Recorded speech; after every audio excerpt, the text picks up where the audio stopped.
Olá, boa noite. O ND de hoje vai falar sobre proteção de dados na internet. Será que realmente estamos protegidos?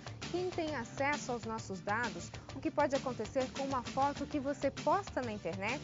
Sobre isso eu converso com o ex-prefeito de Itanhaém, que também é mestre e delegado de proteção de dados da Comunidade Europeia, João Carlos Forcel. Boa noite, Forcel, bem-vindo. Boa noite, Roberto. É uma alegria voltar aqui na Band, depois de tantos anos, agora com um outro objetivo, né? Uma outra perspectiva, outra perspectiva. Forcel, o senhor é mestre e delegado de proteção dos dados da União Europeia. Como é que chegou a isso? Saiu de ex-prefeito de Itanhaém para um delegado de proteção de dados da União Europeia? Exato. Eu sou advogado há 45 anos. Quando saí da prefeitura, precisava continuar trabalhando, né? Tinha pretensões ainda profissionais. Entretanto, é mais difícil, depois de uma certa idade, você reconquistar o mercado. E pesquisei muito a respeito dos novos assuntos que seriam importantes na área do direito. E encontrei, em 2016, esse mestrado de proteção de dados em Madrid. Fiz a minha inscrição, me habilitei para fazer o curso. Tive, evidentemente, que morar em Madrid, porque as aulas eram, além de presenciais, elas tinham os trabalhos que você tinha que pesquisar na biblioteca e tudo em espanhol, né? A Espanha é um dos países mais avançados na área de proteção de dados, né? O Brasil, infelizmente, ainda não temos legislação para isso. O Congresso está correndo para poder ver se consegue aprovar. O senhor acha que o Congresso está correndo ou está engatinhando ainda nessa área? Eu acho que nós estamos engatinhando, porque o mundo avançou muito nessa área de proteção de dados. Ele acompanha, evidentemente, o avanço da tecnologia. Hoje, a gente está praticamente nas mãos das grandes empresas de tecnologia, principalmente aquelas que fazem pesquisas e que fazem varredura das informações nas redes, na web, e fazem a indexação dessas informações nas páginas pessoais. Então, o processo de liberdade, o processo de proteção de dados, Roberto, é uma coisa muito atual. E eu fui estudar exatamente para isso, para poder trazer para o Brasil, defendi a minha tese, busco, evidentemente, alguma solução para dar mais proteção a todos nós. Porque a proteção de dados hoje é um dos maiores ativos de uma pessoa. Você pode ter propriedade, pode ter dinheiro, mas se você não tiver proteção dos seus dados pessoais, você perde interesses e às vezes, tem situações até desagradáveis, porque passam a formar um perfil sobre você que não é um perfil honesto, não é um perfil verdadeiro sobre um perfil pelo menos atualizado, né? Às vezes ele é até um perfil de coisas que aconteceram com a pessoa, mas na verdade ela de repente já não vive mais aquela situação. É muito comum isso, né? A gente percebe, principalmente o Brasil, que ainda publica o nome das pessoas nos diários oficiais, nas ações judiciais, nos processos administrativos, nas multas, na fiscalização de modo geral. O que acontece? Quer dizer, o Google, que tem uma ferramenta muito forte, que chama-se Google Boot, ele rastreia essas informações e coloca na sua página pessoal, sem que você saiba e sem que você permita, né? Isso é uma coisa muito grave. Você estava falando no começo sobre o problema das pessoas fazerem uma exposição desnecessária, às vezes, nas redes sociais. Isso é uma realidade.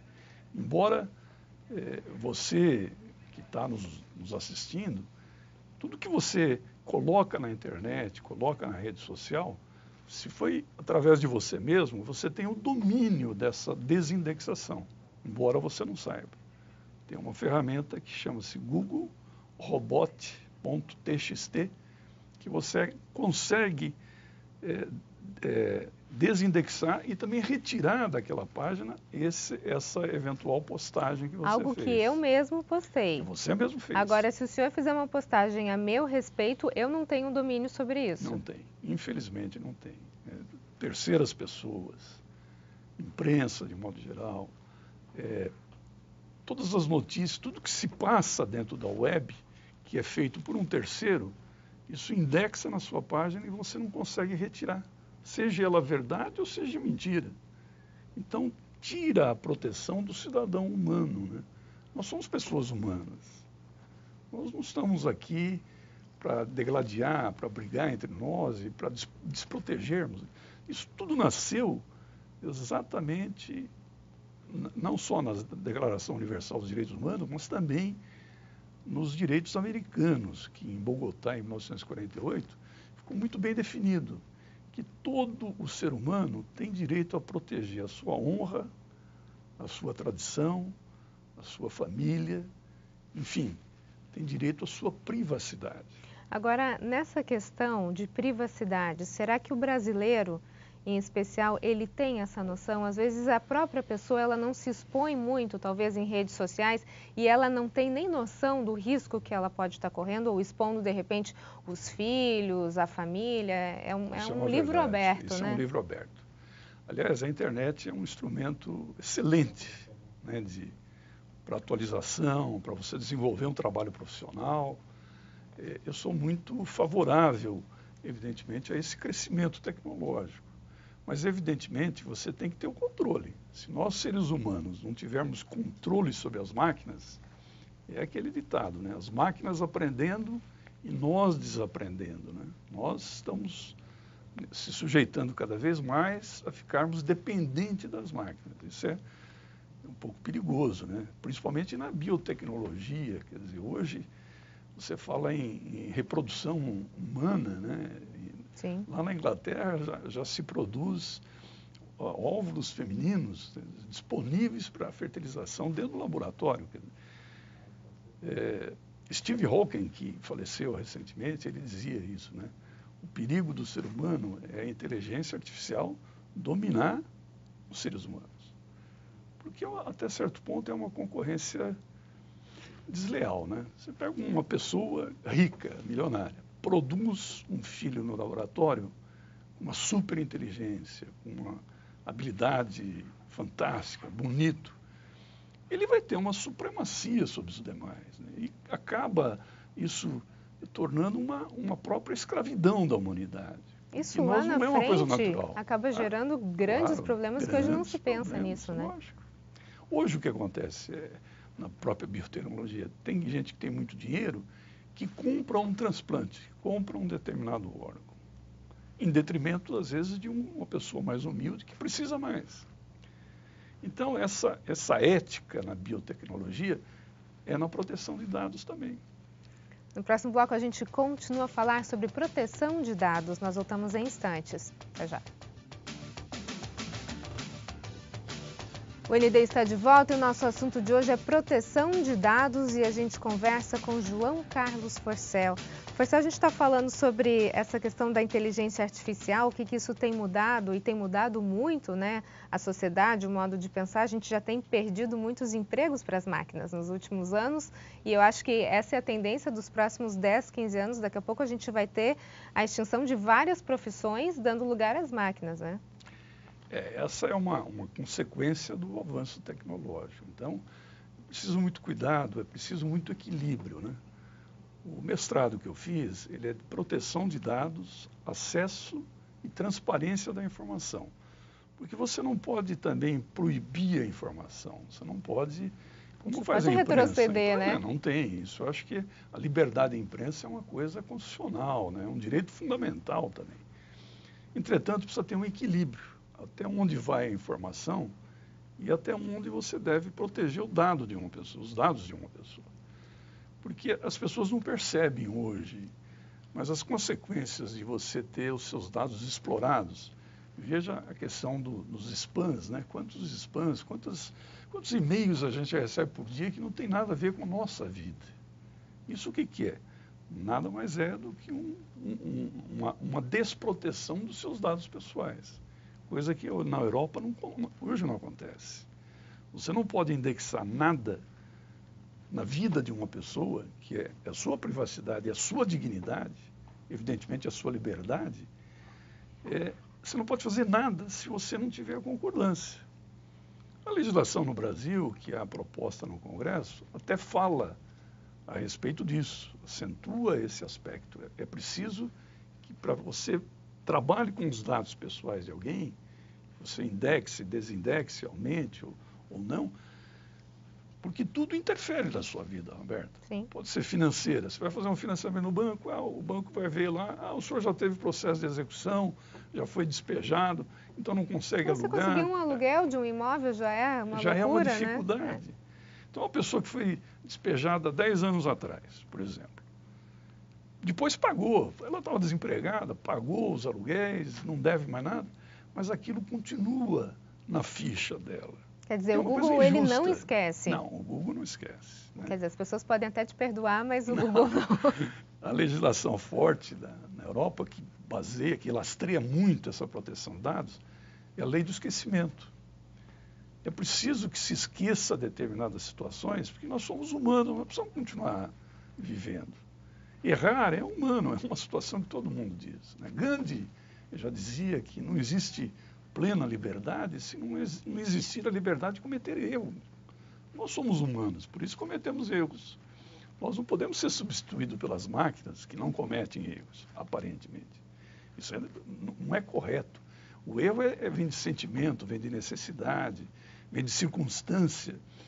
E ele não pode ser aprisionar as pessoas, porque são direitos humanos. Então, os nossos dados não podem deixar eu prisioneiro. Olha, eu sou prisioneiro dos meus dados. Sim, a máquina, a máquina vida, colocou, né? na minha ficha e não sai mais.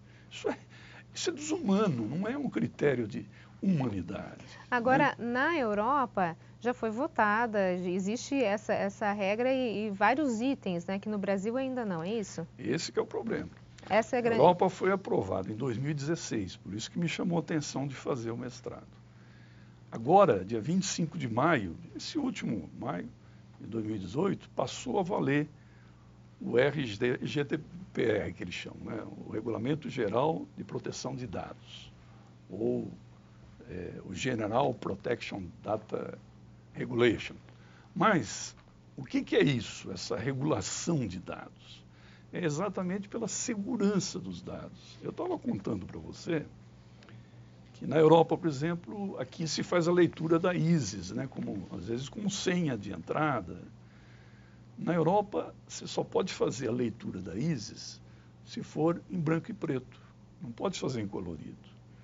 Porque em colorido, ele acaba lendo exatamente alguma doença que eventualmente você possa ter.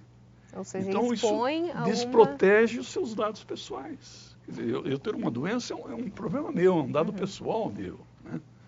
E com essa dificuldade da nova legislação, o Brasil e outros países, a grande maioria dos países, você vê, aqui na América do Sul, apenas a Argentina, Uruguai, Peru, Colômbia e Chile agora fez a adaptação.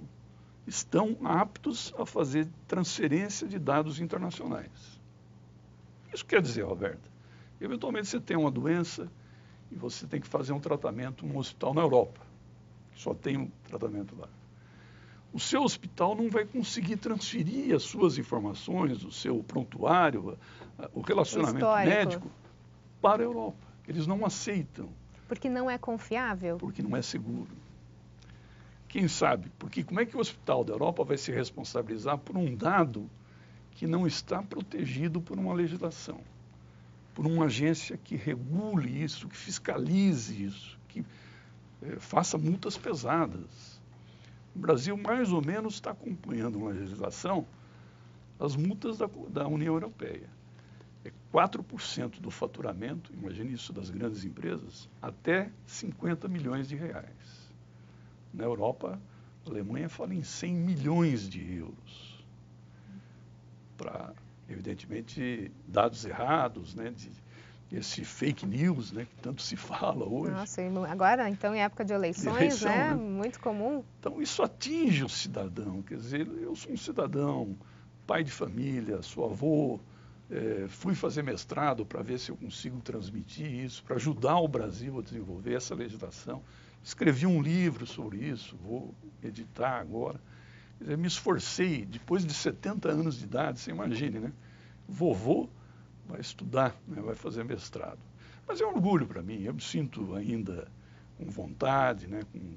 Ainda tem muita informação para passar, né? Muitos dados para proteger, isso, Marcelo? Meu neto ainda ligou para mim um dia lá em Madrid e falou, vovô, você já caçou algum? Eu falei, mas caçou alguém? Eu fiquei até preocupado, o que eu vim caçar aqui, né? Na realidade, depois minha mulher explicou, que ele perguntou o que eu ia fazer lá em Madrid. E ela falou, ele vai estudar lei para caçar hackers, né? Aí eu falei, não cacei nenhum ainda. Eu só estou estudando a legislação, mas né, vai Pedro? caçar um brasileiro ainda. No próximo bloco a gente continua a falar sobre proteção de dados. Nós voltamos já já. O ND está de volta e a gente fala hoje sobre proteção de dados e eu converso com João Carlos Forcel. Forcel, a gente está falando sobre esses dados protegidos ou não e a gente tocou nessa questão das fake news, das eleições.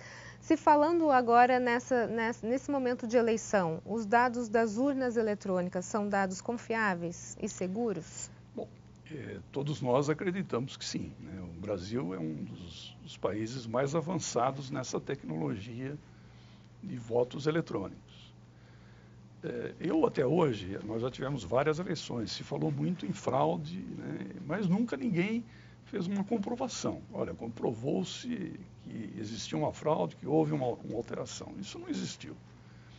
Eu acredito que o tribunal está sempre atento a isso, né? E é uma responsabilidade muito grande, porque é uma decisão do povo. Você interferir na decisão de um povo é uma coisa muito grave. Nem o fake news pode, nem uma urna eletrônica, ninguém. Porque a vida pública, evidentemente, ela é pública, ela não é privada, né? Todo homem público, pode ser político, pode ser jogador de futebol, artista, jornalista, nós somos figuras públicas, nós temos um trabalho ao público, então a gente cria essa segurança, evidentemente, para saber dividir entre o que é público e o que é privado. Não só para se utilizar, como também, evidentemente, de se proteger. É um direito de se proteger a sua família, a sua integridade. Há uma diferença muito grande entre honra e fama, né? Fama é aquilo que ecoa, aquilo que dá ressonância. E honra é aquilo que é a sua dignidade, a sua convicção, a sua privacidade. Então, são duas coisas distintas. Eu acho que todo homem público tem a sua vida pública e tem a sua vida privada. E mesmo o empresário também, né? Falando agora, voltando na questão da lei que entrou em vigor na União Europeia, a gente tem como elencar os principais pontos dessa lei? Olha, tem. Para nós, evidentemente, para o Brasil, o mais importante que nos toca, que vai dar repercussão, é exatamente o problema da transferência de dados internacionais. Porque as empresas multinacionais, as empresas grandes, hospitais grandes, eles já, por exigência da legislação da União Europeia, já fizeram os seus códigos de conduta. Então tem um código, tem que seguir aquele código que foi antecipadamente aprovado pela União Europeia, pelo Parlamento. E os seus contratos são supervisionados, quer dizer, a gente está sobre, evidentemente, uma vigilância da União Europeia com relação ao tratamento e à transferência dos nossos dados pessoais. Isso parece pouco, Roberta, mas você imagine, às vezes você quer comprar uma passagem de uma empresa da Europa, de trem, e quer usar o seu cartão de crédito, e você fica impedida, não há resposta deles. Porque como você pretende comprar, você está transferindo dados internacionais, sem que haja aquele código de conduta e aquela autorização contratual. Então isso vai criar dificuldades. A gente está numa época de transição. Evidentemente é o início da legislação, da vigência do regulamento geral. Nós estamos em plena Copa do Mundo, quer dizer, vem eleições. Agora tem que esperar, né? O Brasil está passando por dificuldades financeiras, políticas, administrativas.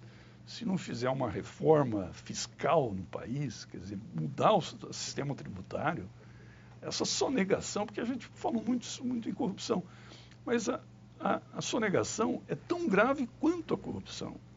Porque sonegação, exatamente, você deixa de pagar recursos ao governo.